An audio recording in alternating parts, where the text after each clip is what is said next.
When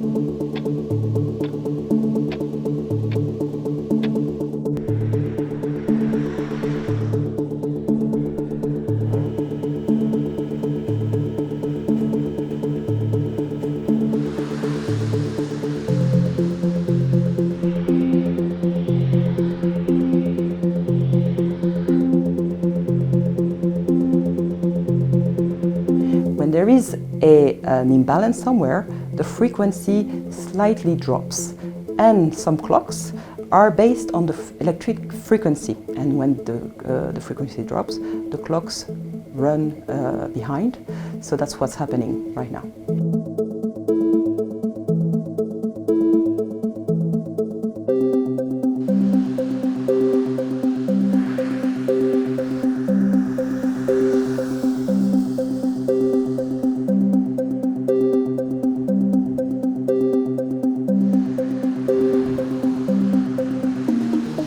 There must be some energy put back into the system, and there needs to be an agreement about who does that.